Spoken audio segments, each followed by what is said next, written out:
ఎప్పుడు ఎవడు సొన్నంత లాభాలు చూపిస్తాను సార్ నేను. నమ్మండి సార్.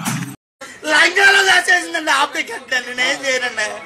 లంగా ఎత్తి చూడమంటారా మీకు దండం పెడతారు. లంగా ఎత్తి చూడమంటారా మీకు దండం పెడతారు. ఆ పని మాత్రం చేయకురాయి బాబా. లంగాలో దాచేసిందండి ఆపేకండి. లంగాలో దాచేసిందండి ఆపేకండి. అదేంటి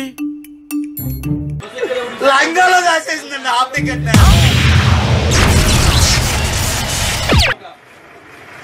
మీరు పెద్ద మనసు చేసుకుని చూడండి బాబు.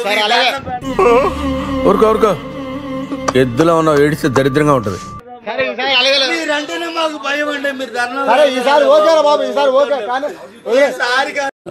తలుచుకుంటే ఏడుపు వస్తుంది సోదరా.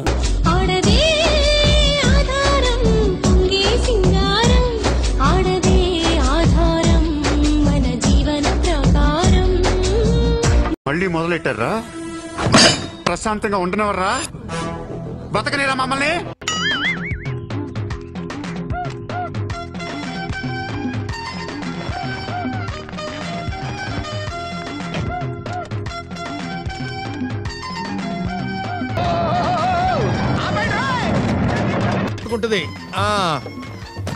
అది ఆ గ్లాస్ వేసుకో. చలిగాలి వస్తుంది. కార్లో వెళ్ళమంటే వినవు కదా. డ్రైవర్ కొంచెం గొప్పులు గోతులు స్పీడ్ బ్రేకర్ చూసుకొని నెమ్మదిగా వెళ్ళు. ఒక రోజు లేట్ అయినా పర్వాలేదు. వీడెవడా బాబు, దేశంలో వీడు ఒక్కడికే పిల్ల ఉంటే తెగ ఫీల్ అయిపోతాడు. हे प्रभु हे हरि राम कृष्ण जगन्नाथ प्रेमानंद ये क्या हुआ?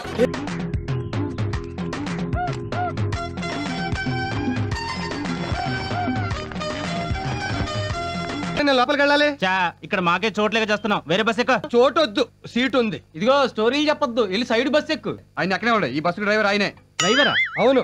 నిన్న బస్సులో చిన్న వింత జరిగింది. ఏంటంటే అది షాద్ నగర్ నుంచి శంషాబాద్ కు కూరగాయల కోసం 2 ఆడలు వచ్చారమ్మా.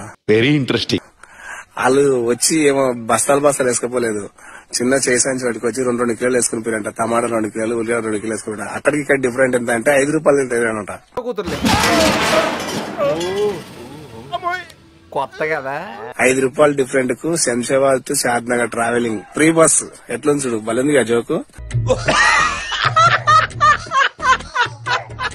ఈ ఉచిత ప్రయాణ పర్వంలో తాజాగా మరో విచిత్రమైన పరిణామం ఎదురైంది. అమ్మా నేను కండక్టర్ని, కాస్త దారిస్తే బస్సులోకి వచ్చేస్తా అంటూ చెప్పిందామె. అమ్మా బస్ ఎక్కనివ్వండి మళ్ళీ అని అడిగేసరికి కోపంతో ఊగిపోయిన ఆ ప్రయాణికులు కండక్టర్ మీద బూతులు లఘించుకున్నారు. మనిషి నాకు బుద్ధి జ్ఞానం, సీమునెత్తురు, రోషం పౌరుషం, మానవ అభిమానం ఉండాలయ్యా.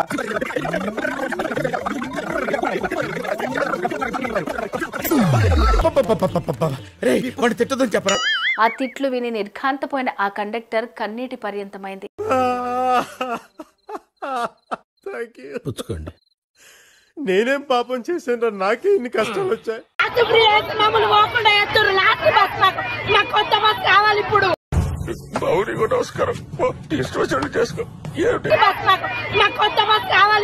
ఎంత సూపర్ అంటే బస్సు డోర్ విరిగిపోయే అంత సూపరు. సర్వనాశనం చేశావు.